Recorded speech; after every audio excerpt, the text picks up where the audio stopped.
Good afternoon, everyone, and welcome to our Blueprint Labs. Today, we are going to be talking about privacy engineering. If you have not heard about Blueprint, we are a technology solutions company based out of Bellevue, but we are all over, and we are super excited to kick things off today.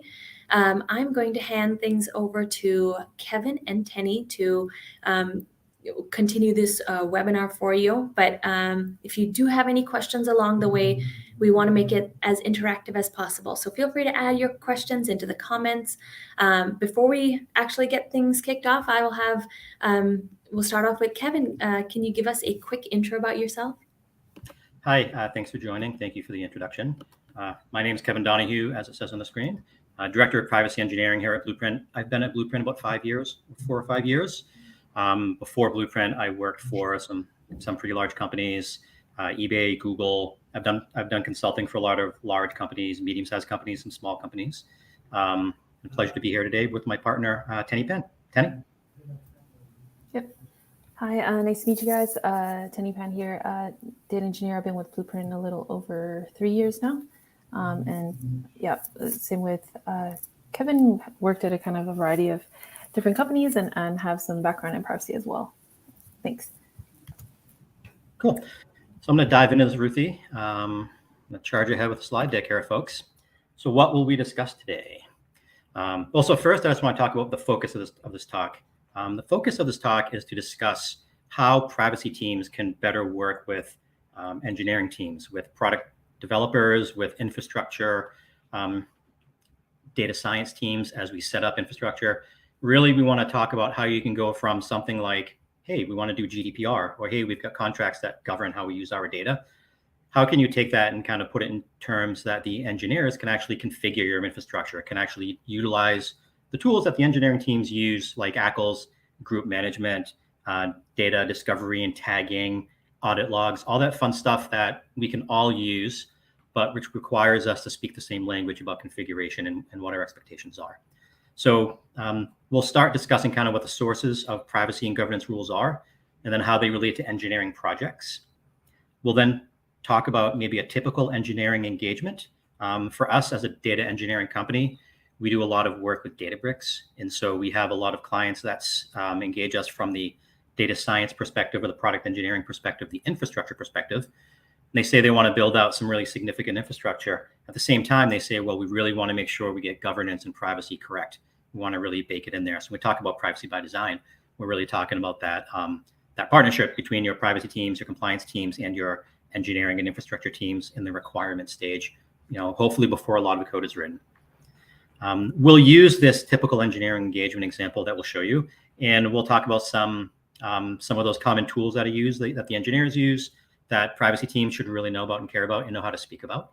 We'll talk about some popular privacy engineering approaches, how they relate to like an engineering infrastructure project, some use cases, how we help clients evaluate whether particular privacy engineering approaches may or may not be valuable for the things that these companies want to do. And then finally, we'll talk about some common stakeholder conflicts. We all know as privacy professionals that it's not enough to just say you have to do data subject rights. There's a deletion right, do deletion. We know that you need to put that in terms of what your DBAs are actually going to do, what your products are actually going to do. And so we just want to talk about what these conflicts, some of these popular conflicts that we see, and how we see teams overcome those conflicts so that we can do privacy well. So starting off, sources of privacy and governance rules. And I think this will be pretty familiar to most privacy folks. Obviously, there's laws like GDPR and sectorial regulations, whether you're doing health information, financial information, information of minors. Privacy laws don't give you engineering implementation guidelines. They say stuff like you will provide notice at the time or before collection. You will do data subject rights. You will, have ROPAs. You'll understand the data that you have and what you're doing with it. But it doesn't give you the language you need to speak to your engineering teams and understand what infrastructure you really need to build. Similarly, we have a lot of standards that that a company may claim adherence to.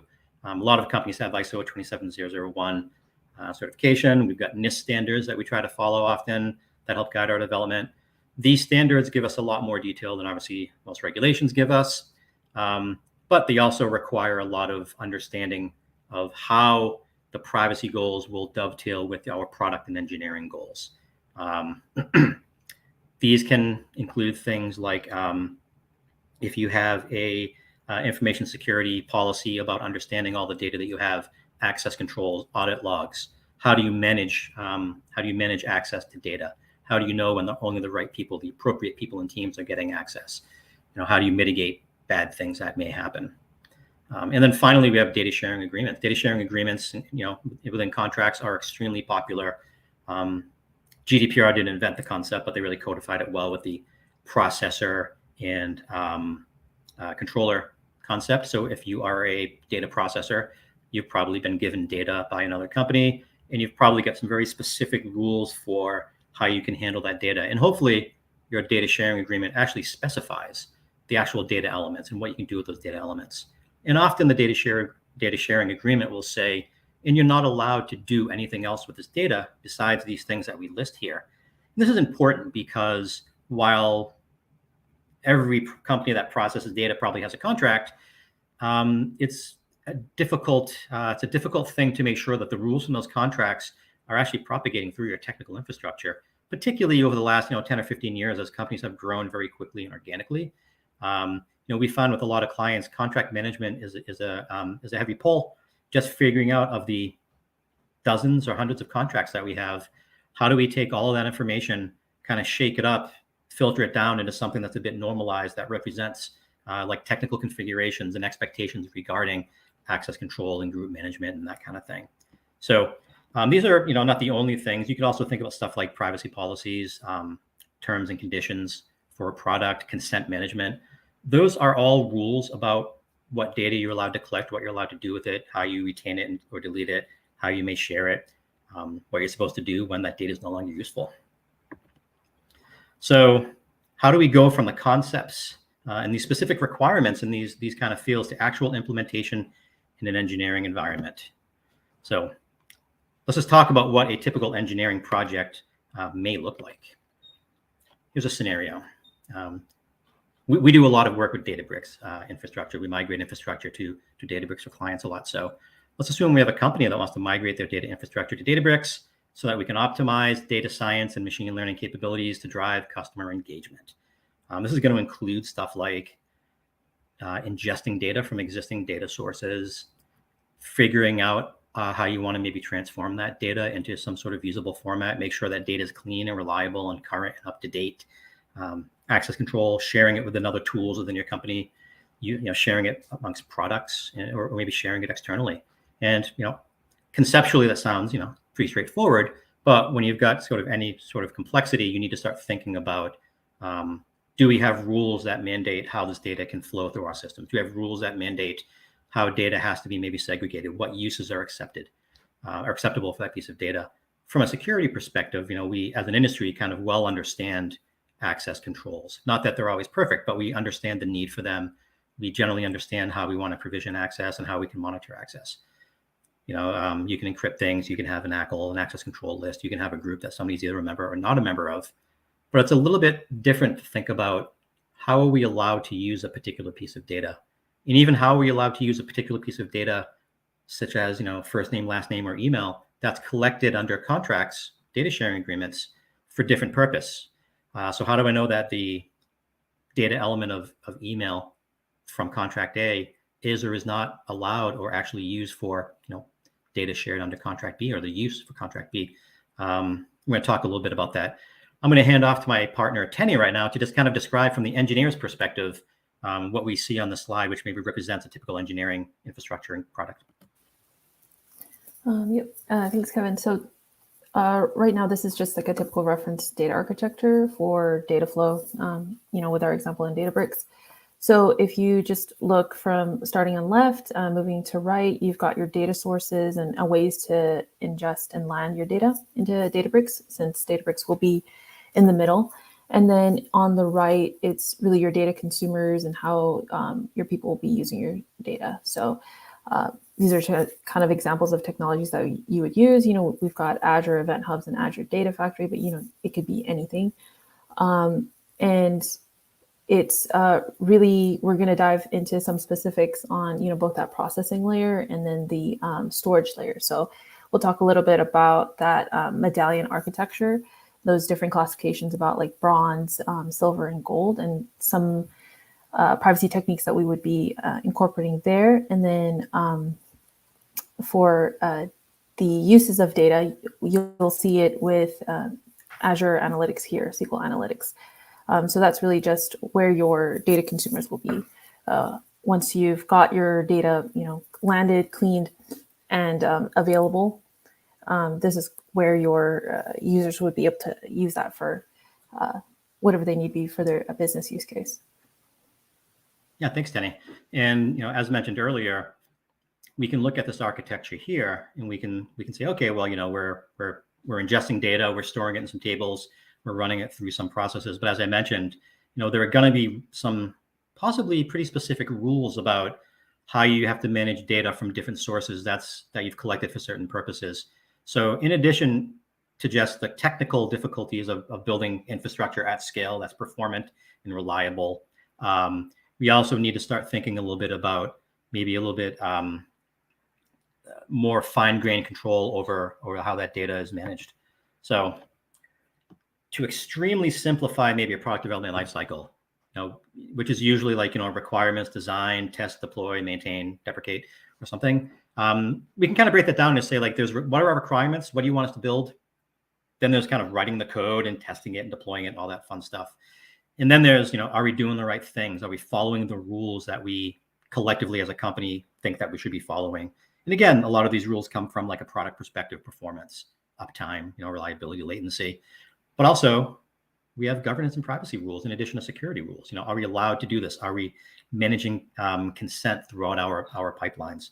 So as privacy people, privacy program managers, privacy product managers, director of privacy, we should be thinking about spending a lot of our time about those requirements.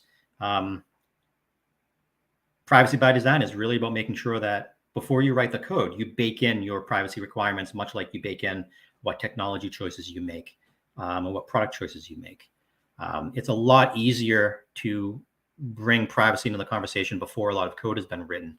Because if you try to bolt privacy onto the side, which was pretty popular, 10 years ago or so, you run into a lot of problems because you've got a lot of, I don't necessarily want to say tech debt, but you've got a lot of decisions that are already made. You've got a lot of pipelines that are running.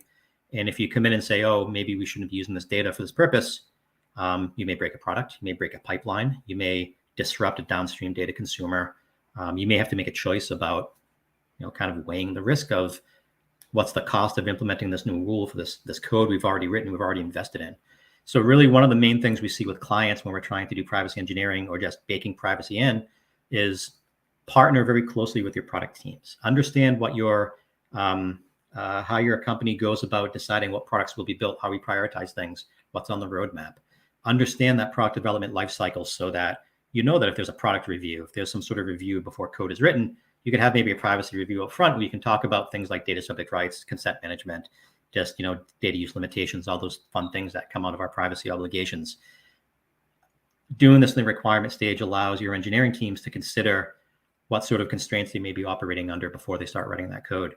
I think engineering teams are very good at being told, or, if they're told, hey, go create this pipeline that does all this amazing ML and all of this amazing data use and ETL and analysis and data science. But they can't proactively just magically understand what these limitations might be. So before they make decisions about ACLs and about group management and about how data may necessarily be flowing through your system, what type of de-identification might be necessary, you want to talk at that requirement stage before that code is written. And then you're obviously involved during that kind of deployment stage. There could be user acceptance testing. There could be, product tweaks that happen for whatever reason. But after code has been launched, and after products are kind of in the wild, are we doing the right things? This is something else that privacy and governance and compliance really care about. And to understand whether we are doing the right things, whether bad things may be happening, and if so, how do we mitigate them? You want to make sure that you've got the right controls built into your product. You want to make sure that, for instance, Databricks has audit logs for like everything, but they don't just magically kind of analyze themselves. So you want to make sure that as your team is building this infrastructure for any product, you say, hey, after things are up and running, these are some of the things that we're going to care about. These are the things we need to measure. These are the conditions that we need to understand if they happen or don't happen, or why they're happening. Understanding all of those requirements up front is going to be a lot easier than after the fact when your product is running and your engineering team is ready to move on to the next project or the next iteration. Well, get your requirements up as early as possible so that it's part of that roadmap from the start, and that any architectural design decisions can be made again before that code is written. So we're going to talk about the back to our example where we've got this Databricks deployment. There's a feature in Databricks called Unity Catalog, and it has to do with understanding the data that we have and maybe how we classify that data. And for obvious reasons, this is important to privacy, but I'm going to ask Tenny if she can describe Unity Catalog a little bit from an engineer's perspective. Yep. So, this is a pretty pivotal feature. It's Databricks' solution to data governance. So you've got a lot of things and feature and tooling that's important to data governance and privacy teams. So you can classify data, making sure it's discoverable, searchable, and then being able to apply like pretty fine-grained permissioning. Some topics that come up are, having a data taxonomy and classification, making sure you understand what data is actually flowing into your systems and applying the right controls to it. So Databricks has recently released a native feature, so you can apply different attributes or tag, additional metadata to all objects in your catalog. So you can keep tracing, making it easier to locate and use, and then facilitate any access controls from there and group membership. So for example, if you had certain roles or groups that should not see a certain tag column, that's something that you could build out as well. And what we've seen previously with other clients, having that manual exercise of data discovery, or even going through and classifying all of your data, that still exists. But once you have those rules, you can then apply it into Databricks. And most recently, if you haven't seen, Databricks has acquired Okera, which is a different company, for automation of applying those types of tags that you've kind of seen in other industry leaders like Big ID, and being able to have that data discovery. So hopefully somewhere down the line, there's going to be some potential automation when we're kind of building out all those different tags and classifications of your data to kind of just further your data governance. And another big feature as part of Unity Catalog is their data lineage. So sorry, this slide, if you can see, there's a data lineage tab. So from there, you can kind of see, have an expanded view and track and showcase the path that the data is taking from their source, and then also any tables views that are downstream. So all of that is really important because, in data governance, you want to be able to track not only the starting point of your data as you're landing in your system, but anything that comes through for it. And it kind of limits or kind of reduces that tribal knowledge dependency, because as you see in with a lot of privacy teams, that there's a lot of documentation effort to kind of maintain that type of data flow and lineage tracking and tracing. So, yeah. Yeah, cool. Thanks, Tenny. So you kind of alluded to like a data taxonomy, and this is something else that we see with kind of every client. They say, well, of course we want to do privacy. Of course we want to do governance. We've got a policy that says we have access management, and we have a policy that says only the right people access data. But oftentimes, as Tenny said, it's a manual process. It might be stored in a spreadsheet somewhere. It might be based on asking people kind of what they think is going to happen or is happening, or kind of a manual survey of databases where you've got to normalize all that information. So what we see from a privacy perspective is Unity Catalog is an example of an extremely powerful tool, because you can't really say that you're doing privacy very well if you don't really fundamentally know what data you have, where it came from. Tenny mentioned data lineage and provenance, and then how it's flowing through your systems. If you've got a rule, if you've got a policy that says we only use data for the appropriate purpose for which it was collected, for instance, you can kind of make a guess about that. You can ask people what they expect to happen, or you can interrogate the infrastructure, which we see here with the Unity Catalog. So from a privacy perspective, you could tag different columns and different tables as name, first name, last name, email, from product A, from product B. and maybe product A should never be joined with product B, and maybe nobody with access to product B should have access to product A. So it allows us to take these conceptual rules from privacy, data use limitation, that kind of thing, and apply actual technical controls at the infrastructure layer that are reliable, that are then going to kind of dictate how some of the other controls that we're going to talk about can use, things like ACLs and group management and stuff. So Unity Catalog is a really good example of how the privacy team can partner with your infrastructure team to hopefully get away from something like a manual data discovery and mapping process. There's always that initial manual process, but once you get into the Unity Catalog, as Tenny mentioned, you now have the ability to kind of manage it, more easily at scale and as part of the infrastructure versus something that you need to always translate back and forth. So next kind of control I'm going to talk a little bit about is identity management. I think we're all familiar with it, but I'd like to ask Tenny again to just talk about, from an engineering perspective, why identity management is important in something like Databricks architecture.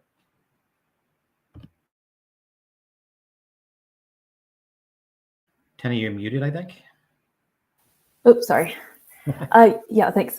So with privacy, you're always kind of wanting to operate with that principle of least like privileged. And so this is Databricks' way to address this. At a high level, Databricks can connect to any of your cloud providers through SCIM or other techniques to then propagate that group membership. So like, for example, if you have Azure AD groups, as you see on the right, you've got your users, your service principals, and then any groups that are made. So in an org, if you've got several departments or groups that would need to collaborate on certain data, and you want to maintain, those kind of isolated environments where those teams can then collaborate, that's where you bring in that concept of workspaces, right? So you've got controlled access based on their role or the need of the group, and then Metastore being that overall like catalog for the data. So at a high level, it's really their way of propagating that those roles from your identity provider, and then making sure that those map out into Databricks. Great. So again, to pull it back to like the privacy person perspective here, when we talk about things like understanding how data is being used in our company, who has access to that data, identity management is a key part of that. And privacy folks, privacy program managers, privacy product managers should be really aware that when your company is investing in infrastructure, for instance, if your company were to be migrating to Databricks, the privacy team wants to be really upfront involved in those conversations as early as possible, because your engineers are going to do identity management, and they're going to do it well, but they're going to do it with the information that they have available. And one example that we see pretty commonly is kind of like role-based access control, because it's like data scientists can have access to this type of data. This goes back to what was tagged, maybe data scientists can access certain types of data, maybe data analysts, maybe engineers can access types of data as a whole. But if you think about companies that have data for different purposes, you can start to think about the concept of eligible population and approved population. Maybe it's not true that every data scientist should have access to some particular columns in data. Maybe it's true that a subset of your data engineers should only have access to the data that's received, as part of the product that those data engineers are working on at that time. So from a privacy and governance perspective, you would want to work with your data architecture team, your data engineers, to let them know that not only do we have like this very high level rule that says data engineers data scientists can generally look at these types of data. It turns out we maybe need to slice and dice it a little bit more. We need to maybe segregate the data or the uses a little bit more. And you can definitely imagine with service accounts as well. Maybe you've got some sort of separation of your data, and you want to make sure that a service account for product A only accesses data that's related to product A, or some combination of different products. And so it's really important from the privacy side to not just speak about data use limitation and being able to separate data in some sense, but to understand that this is one of the main tools that your data engineers are going to use to configure what's actually allowed in your system. And again, if you think of that eligible and approved population, you can then think about like, well, generally we have like some sort of process where people can request access, and maybe that access is good for 2 weeks, or maybe that access comes with like some sort of attestation that they're going to do only some certain things. Maybe there's some sort of other control that allows you to limit how long that access is in existence, what that access is allowed to do. You're segregating by groups, you're segregating by individual service accounts. So just having those early conversations with your data engineers to understand, how can I go from saying data from product A should only be used for product A to a configuration? Again, you want to have that conversation during the requirement stage before your data engineers have really gone ahead and written a lot of code and done a lot of configuration. So next, we want to talk a little bit about data architecture. And in particular, you can see these bronze, silver, and gold tables that are represented in the middle of this diagram. So I'd like to ask Tenny again to discuss, as a data engineer, what does this represent? Why do you care about it from an engineering perspective? Yeah, right. So this architecture is like we mentioned before, is that kind of storage layer. So with bronze, that's kind of serving as your landing spot. So you want to have that raw, unprocessed data, and kind of preserve that complete history as a layer. And then once you move to silver, a lot of that's kind of where you're going to have the data quality checks, any exceptions, cleaning up the data and performing any necessary transformations. So that's kind of your polished first version. And you can have initial analysis that builds off of that. And then from there, once you move to the gold layer, that's really where you're getting those like optimized data sets. You've got specific business use cases that would be built off of what you find in silver, that would kind of fuel maybe a dashboard. Maybe you've got executive level reporting. So it's really just having different data sets that are kind of ready for consumption for your end users. And this structure, I think, is really important because, in that ETL process, you're maintaining kind of that one source of truth in silver. Once that's been cleansed and transformed, it's both scalable, it's reliable, and then there's also a lot of security here, right? So if there's things that, like, for example, that privacy is concerned with, like PII that's in silver, that's kind of where we would see any de-identification techniques, or maybe a different way to like model the data so that we're not exposing it where it shouldn't be. Maybe we use pseudonymization, things like that. And then when we go up to gold, this is kind of where you would have a lot more access, right? So your data analysts, anybody who needs access to this data, but it's at kind of that aggregate level. So you are kind of limiting the amount of like individual data that you would need to protect there as well. Cool, thanks. And so in addition to kind of those engineering drivers of requirements that you mentioned, you did mention the privacy perspective, where this is a good example of the privacy folks should really be familiar with this architecture, because you want to understand where we should be talking about access. In that bronze layer, there's probably no reason for like your data analyst to be poking around in there. And so from a privacy perspective, you would want to understand this architecture, because when you talk to your data engineers about who's allowed to access data, it always helps to be specific and actionable when we're given privacy guidance, right? So it's not super specific and actionable to just say, data scientists shouldn't really, data analysts shouldn't really have, maybe access to raw data. It's a true statement, but maybe if you can talk about this architecture with your data architects, with your data engineers, it allows you to understand, what does it mean when your data engineers are provisioning access? Does that mean that they're giving access to actual named individuals? Is it groups, probably groups, or roles? And then if it is, how do you think about, as I mentioned before, maybe slicing and dicing those groups or roles a little bit more, and setting a little bit more granular control over who can access what? So understanding this type of architecture and where these different, the data on different levels of maybe the de-identification spectrum, where that data resides, can really inform where different roles or different functions can have access. And as a privacy person, I think it really helps to understand how this architecture exists, why it exists, how it's managed, so that you can have those early conversations to start thinking about providing those requirements for your access control. Even something like the process for managing who can join a group. It's not just an engineering question. It's often it's usually a governance question, right? And so we see with clients all the time, they they struggle to have the right size process that's not too painful, but that adds enough control so that they can, be pretty comfortable that the right people are being granted access and the wrong people are probably not being granted access. And so all of this tends to be like policy driven from a lot of those requirements that come from either privacy laws or your contracts. And so, the contracts doesn't necessarily say, what particular groups you have, because how would they know? So being able to translate something from your contractual obligation to the configuration that helps feed this bronze, silver, gold architecture, I think is pretty helpful for a privacy team to understand. Okay, so we have two more sections of Databricks that we want to talk about specifically, because again, we think they're really good examples of what we see in infrastructure. Databricks delta sharing. I'll ask Tenny to talk about what Databricks delta sharing is used for, and again, from that kind of engineering perspective and why it's interesting and what you do with it.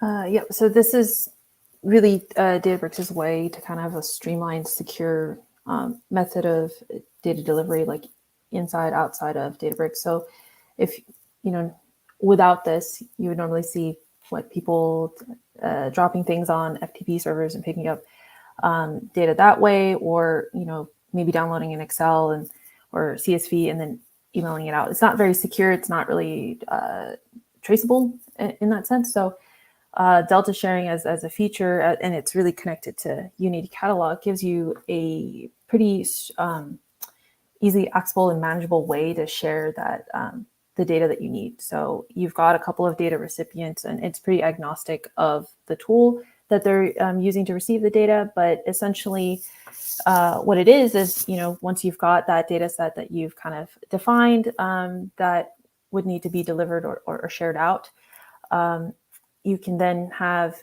a pretty secure way to do it. So using a URL endpoint and then a bearer token. So anybody that is a data recipient, as long as they have those, they can then access that data however they want to. So maybe it's through Power BI, maybe they're doing it through just like the open source Python library. So you can directly read data from Databricks directly into like a Spark data frame or a Pandas data frame, as you can see here.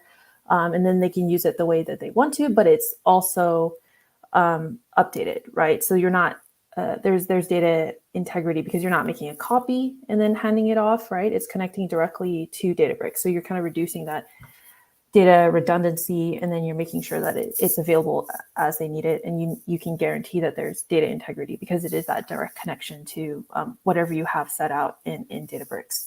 But it's also highly auditable. So, there's also audit logs that are tied to the delta shares that you create, when they've been accessed, who's accessing them, and then what actual tables you're sharing at that standpoint. So, you can have that kind of flexible data sharing feature with still pretty good security, very good security on it too. So that's what, privacy and data governance are concerned with.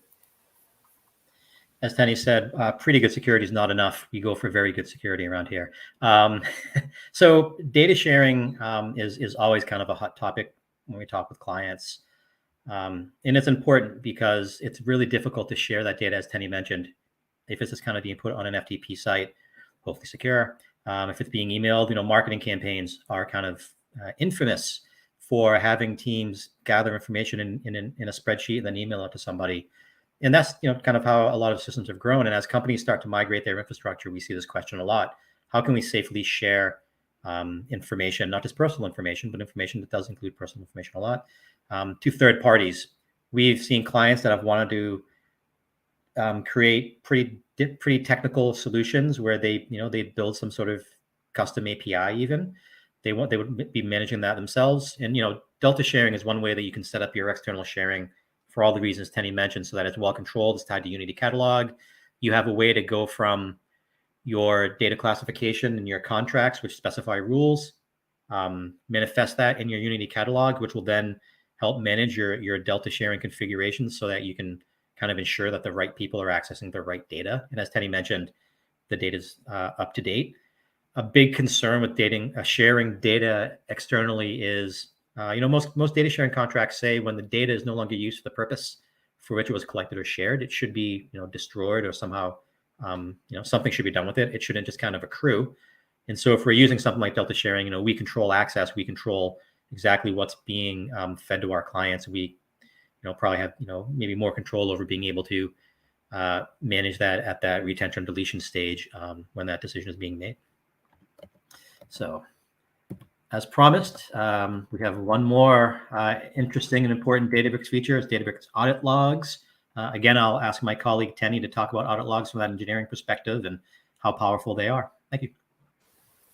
Yep, and just in lieu of time, so there's a lot of things that are collected in the Databricks audit log. So it's a pretty comprehensive record of interaction. So you can see here there's in the control plane for Databricks, but I think the real power there in the logs that we're concerned with privacy and data governance, we've got those metadata tables that can store, that have all of those different transactions that happen. So when we talk about analyzing these logs, all the data is there. So we've kind of built out some of those queries before, where you want to make sure as you're tracking different accesses, changes in group memberships, all those types of transactions that would, be important to compliance and security. That's all available in Databricks. And there's like I mentioned, at a high level, there's a lot that can be gleaned from these different audit logs, and just outside of just access as well. So. Yeah. So as Tenny mentioned, it's always important to understand what your baseline is in your infrastructure, then what changes have happened, and be able to flag, bad changes, bad things that happen. We see this oftentimes with access controls, where if you've got an eligible population and an approved population, you want to make sure that that approved population is meeting some conditions or rules. You can imagine a scenario where if you've appropriately tagged your data in Unity catalog, and you want to kind of make sure that product A data has not been used by a service account, accessed by a service account that's limited to product B, you could audit your audit logs, and hopefully that would result in a null set, which would be nice. Nobody from no service account labeled product B has access data labeled product A. And so, audit logs are one of the real most powerful tools we have to really ask that question: how do we know that we're following our rules? And again, the rule can't be articulated in our infrastructure. Don't share data between products. You have to understand how that's represented in the infrastructure, whether it's tagging or ACLs, or how our service accounts are named. How do I identify service accounts from product A versus product B, et cetera? So from a privacy and a governance perspective, it's always helpful to go from what are the things we expect to happen or we expect not to happen. This isn't a Databricks demo per se, but we do a lot of work with Databricks demos and client work, where we actually show, here are some queries you can run over these audit logs. You can write kind of any SQL query you can imagine and ask kind of any question that you can imagine. And so it doesn't kind of self-execute. You've really got to think about what kind of questions you want to ask. And so again, from the privacy perspective, partnering with your data engineering and your infrastructure teams to be able to go from, I want certain things to happen in group management, or I want certain tags to be used in certain ways, to go from those expectations to a query in your audit log is a really powerful way to demonstrate that we know what we expect to happen. We have a baseline, hopefully, of only good things happening, bad things not happening. But if something bad does happen, we've got that monitoring and alerting based on these logs, so that we can identify it, mitigate, fix the root cause, all that fun stuff. In addition to kind of that internal perspective from audit logs, these can be a very powerful tool if you've got some sort of regulatory scrutiny. And we see this with our regulatory work. How do you demonstrate that you're following some rule? You can make any assertion that you want. You can show paperwork. You can show we've got a process. We've got tickets. All of that is very helpful. But one of the most compelling pieces of evidence that we have is actual audit logs. And even though everything should be taken with a grain of salt, and you always want to demonstrate the reliability of any data that you get, audit logs, can be a really powerful tool that you can bring if you do have some sort of regulatory scrutiny, or if you're doing like some sort of even like an ISO audit, for instance, something like that. It's really helpful that you can demonstrate that the audit logs are complete and accurate, and our query of those audit logs are not being overly curated. And you can show the actual query that's being used to evaluate your audit logs. You can show actual output from your infrastructure to say that you're targeting the right the right tables or data stores, you're targeting the right groups, you're targeting the right data elements. All of these things are all contained in Databricks. And the audit logs are one of the best ways we have to grovel through large amounts of information, whether you want just a point in time or you want some time series information. There's a lot that we can do with audit logs. And there's a lot that privacy and compliance teams can benefit from these logs as well. So from there, we're still going to talk about our Databricks typical kind of engagement because we're big fans and it's pretty representative. But we want to talk about some approaches to privacy engineering. A big part of our privacy work from the data engineering perspective is helping clients evaluate what privacy approaches are available, the value of some of these privacy approaches, some likely scenarios where these approaches make sense, and then kind of how you would actually implement it. And again, this isn't a Databricks webinar, so we're not going to go super deep into like actually showing code or anything, but we want to talk about some of the approaches that we've seen clients be very interested in, some approaches we've helped evaluate. So I'm going to hand off to Tenny again and ask her to talk about kind of typical de-identification, thinking about this bronze, silver, gold architecture. Tenny? Yep. So a couple of things we already talked about, right? You understanding that bronze is going to be your raw landing spot. You kind of want to keep that pretty untouched, just in case you wanted to do data quality checks if there's anything that you need to be fixed in your testing in your pipeline.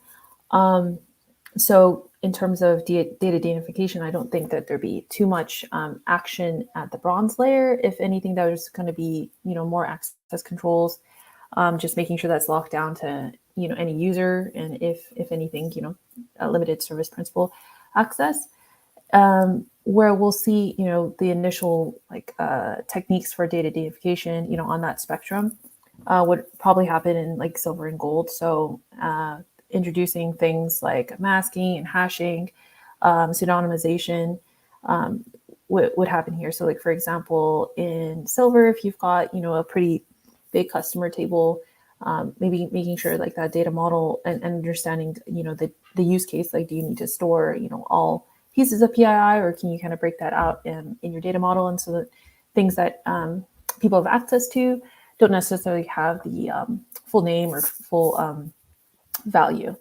You could leverage like a customer ID kind of throughout that like data flow lifecycle. So you're kind of maintaining that data value, that individuality, but but still protecting privacy in that sense. And then at the gold layer, again, we could also do similar masking and hashing, of fields or even parts of fields. And then we can do that either at the table level or at the view level. In Databricks, we've got a couple of features that allow us to do that, so that you can have like a UDF or a function, a mask function on top of the table that would do real-time hashing or masking based on like a group membership, or creating a dynamic view for we use the data analyst, data scientist example a lot, where if you needed to create a view so that certain fields are not accessible to certain groups, you could do that as well. So there's a couple of those methods, and they can be applied in Databricks. So whatever the privacy and data governance rules, as you kind of talk about that in collaboration, these are all things that we could then implement. Yeah, and so you mentioned, data scientist versus data analyst, for instance, an example of different levels of access. I think it's important that we remember that we talk about data identification. It's very rarely kind of all or nothing. We generally have data within a company that needs to be used for different purposes. And for some purposes, some sort of de-identification is necessary. For other purposes, you kind of can't do it. And we even see this with like exceptions to deletion for GDPR and CCPA, for instance. Somebody submits a deletion request. Well, it's likely that there's some kind of databases where you should delete for some value of delete. But there's also possibly some databases where you have a legitimate reason why you don't want to delete that, or you need it to remain identified. The main ones being like you've got an ongoing relationship, or you've got like a legitimate reason, like platform security or something, where you're allowed to retain that information for a particular purpose. So again, from the privacy perspective, when we think about de-identification, we want to make sure that we understand It isn't just a shotgun approach where if somebody says delete my data, it gets deleted, destroyed from all of these tables everywhere. And so that's where we start tying in all of these concepts. We talked about tagging. Maybe there's some schema for tagging things that have been flagged as delete so that you can now limit the use. And then when that kind of exception to delete expires, that tag gets removed, that data gets deleted or de-identified somehow. Or maybe it's, a method like Tenny mentioned, like maybe, do we have to actually destroy the data from the database? Do we take the hard drive out back and shoot it? Do we just mask at the table layer itself? Do we go all the way back to raw?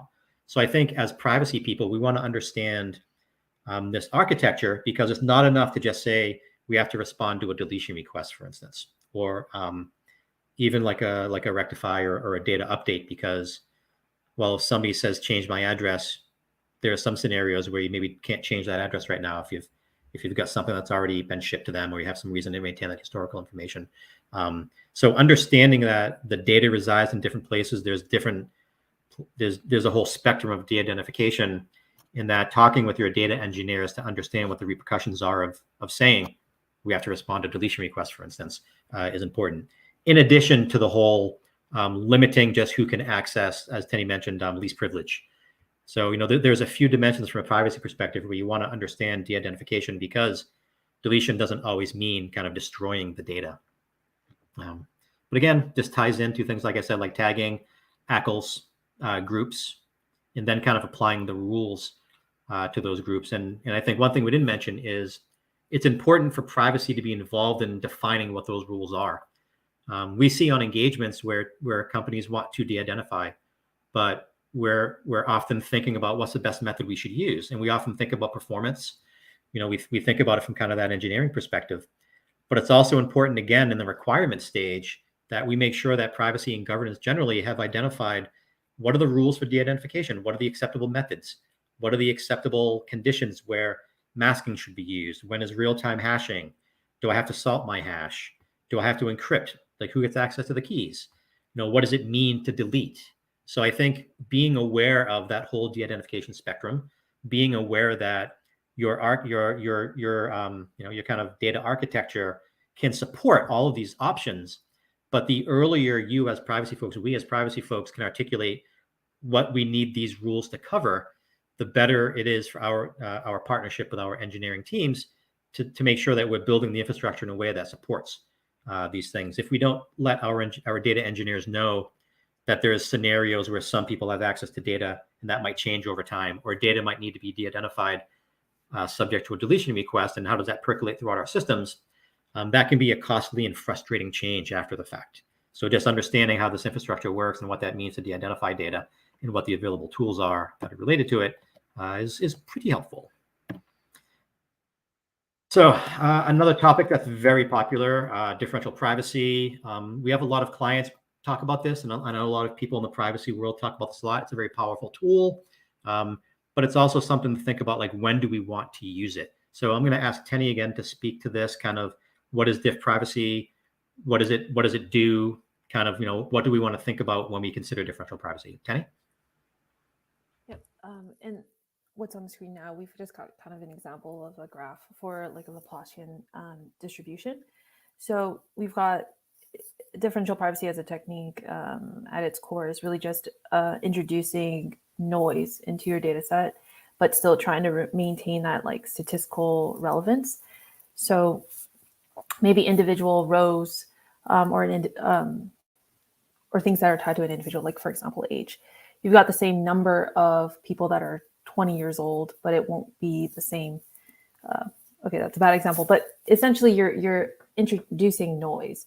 So with this graph here, we've got the different lambda values. So essentially those lambda values, a higher lambda value would be greater amount of noise that's introduced. But as you can imagine in a data set, the more noise that you introduce, the possibility of reducing the utility of the data set kind of increases as well. So you're kind of like striking that balance when you're talking about like that privacy factor versus, the actual use case of your data. So, with ML models, for example, if you are working off of a data set that has differential privacy applied, you've got a bunch of statistical noise, and that in itself is based off of stats as well. So you could potentially muddle ML models or algorithms as they are downstream, but you could have, you know, a great increase in privacy. So it's kind of that balance there.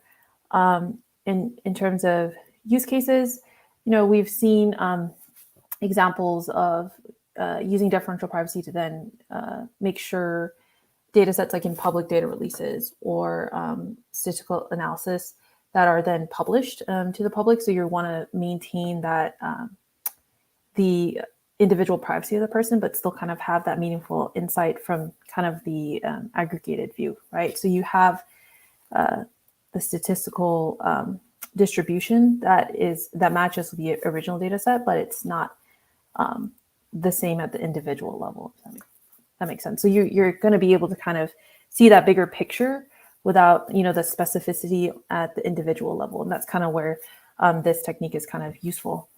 But again, like Kevin mentioned, you know, a lot of these techniques you kind of do in combination or in tandem, so you wouldn't be using this solely. And this is pretty specific. So you would have need to make sure that when you are using differential privacy as like a method, that it's very tailored to your use case, and you're not kind of applying it broadly because it is very specific. So. Yeah, thanks, Tony. And again, you know, this isn't a Databricks, much like it's not a Databricks webinar, it's not a differential privacy webinar. So we're not going to really kind of give a demo of this in practice. This is something we work on with a lot of clients, though. It's an interesting topic. There's a lot of options that we can do with differential privacy, but just kind of to cover a little bit more information, we're going to move on to another common privacy approach, k-anonymity. Tenny, can you briefly discuss this one?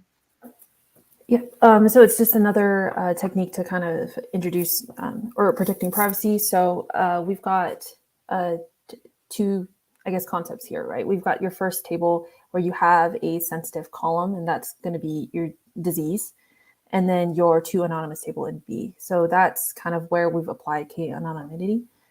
And so essentially you're applying a generalization to the table. So instead of having exact values for age and zip, and these are going to serve as our quasi identifiers, we've generalized them into more broad ranges. And then so you can see in the first couple of rows, 5 and 15 are now represented as range 0 to 20. And so you're obscuring the actual values of the individual. So it's kind of harder to re-identify or identify them. And then with that, you're kind of creating the bins and groups. So to anonymous in that title kind of implies that combination of quasi-identifiers and age and zip, there's going to be a grouping of at least 2 entries in every bin and group. So that way, you know, in this table, you know, for every bin of 0 to 20 in the same 10 to 30 zip code, you've got at least 2 individuals, so you won't be able to determine who exactly that lines up to. That's kind of what we call the K value.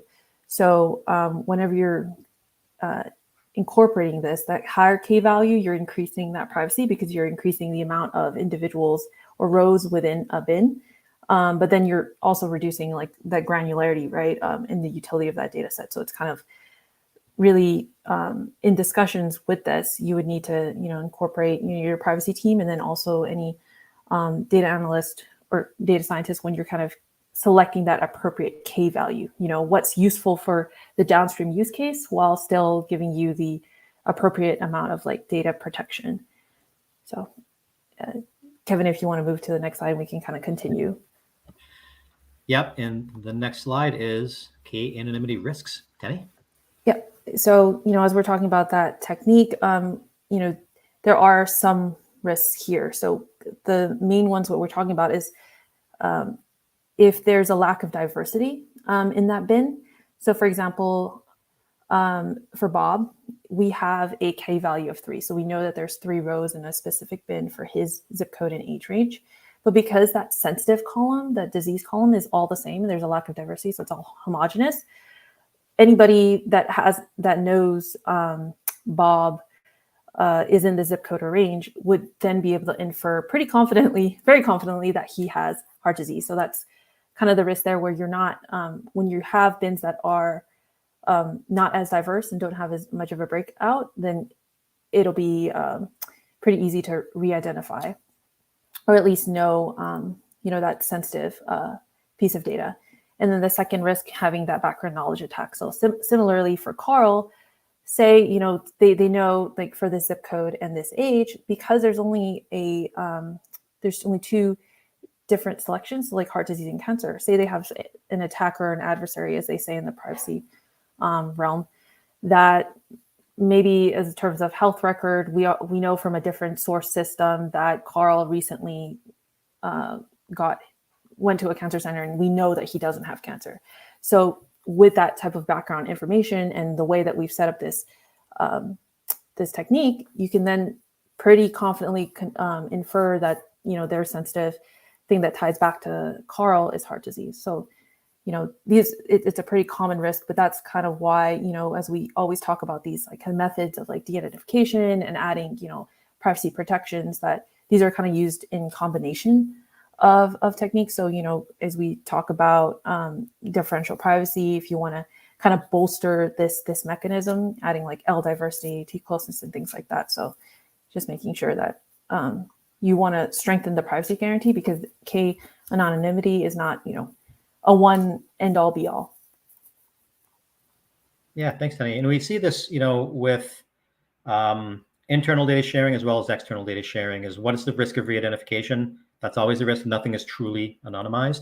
So when we work with clients, whether we're talking about some of those de-identification methods that we use internally, masking, hashing, all that fun stuff, you're always thinking about what other information do they have available? What's the likelihood of that re-identification?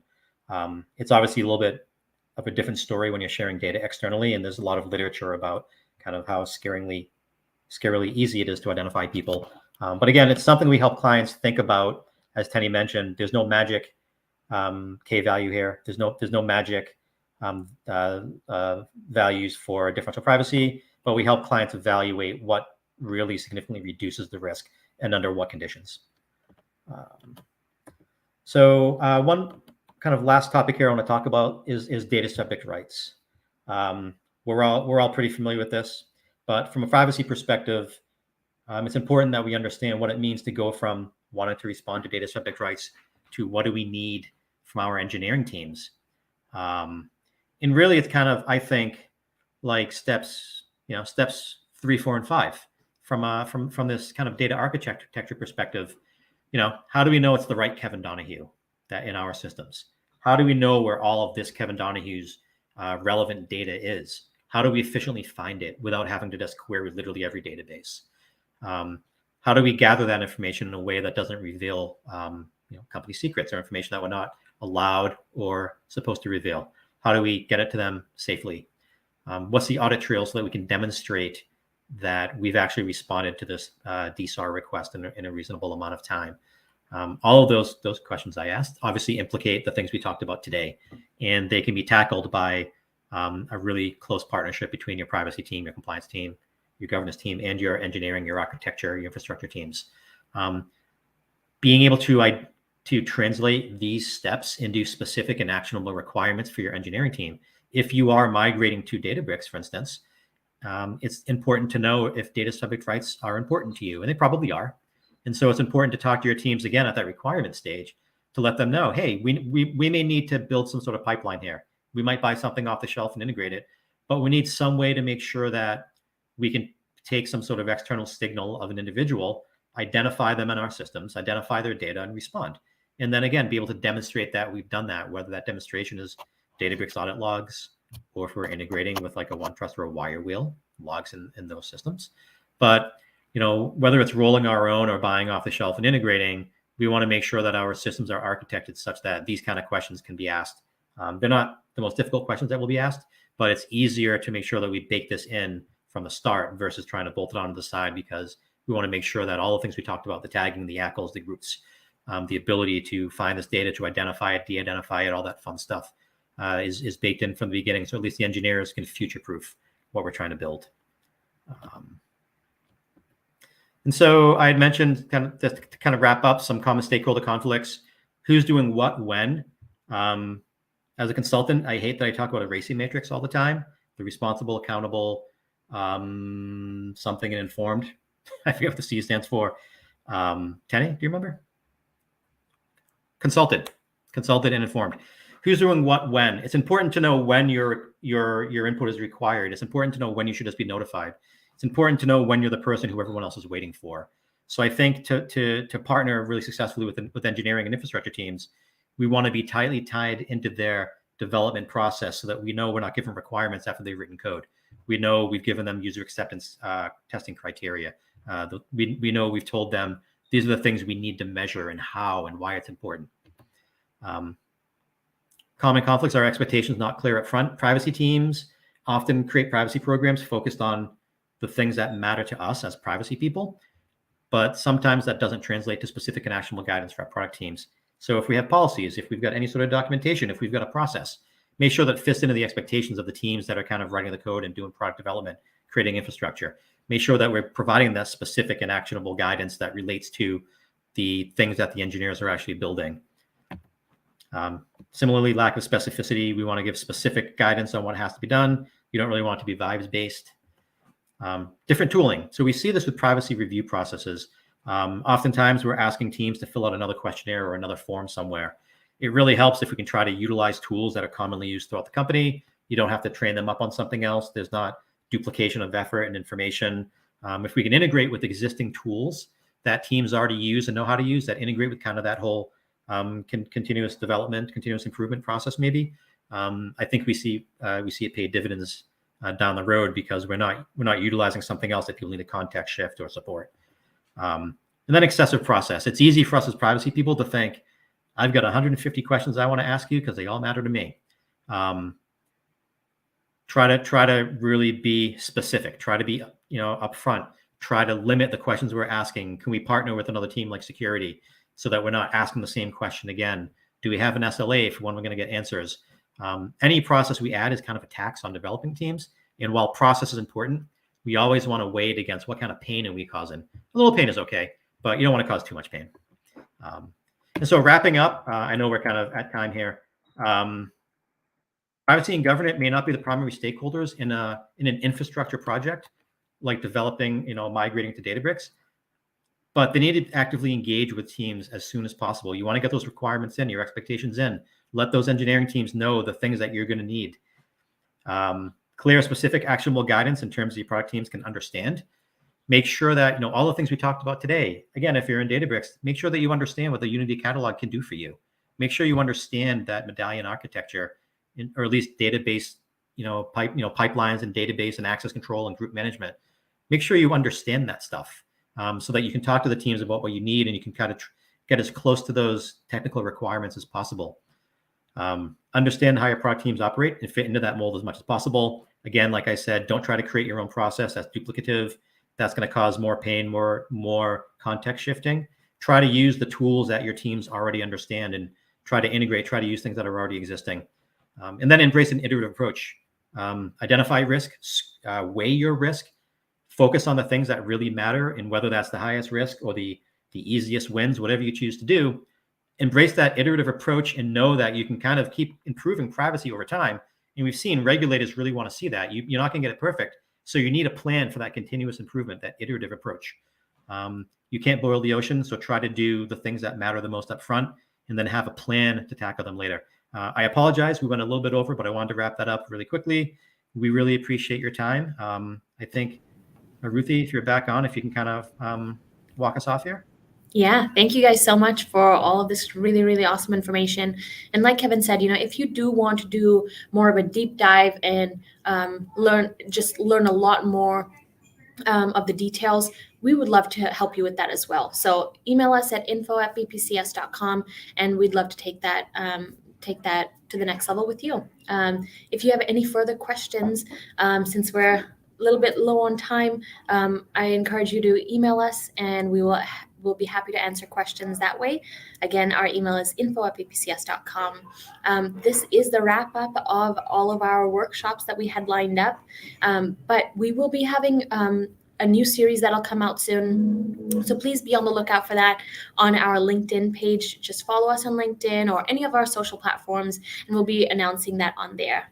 You can also visit bpcs.com to learn more about Blueprint and see all of our events that we take part in, that we put on and host as well.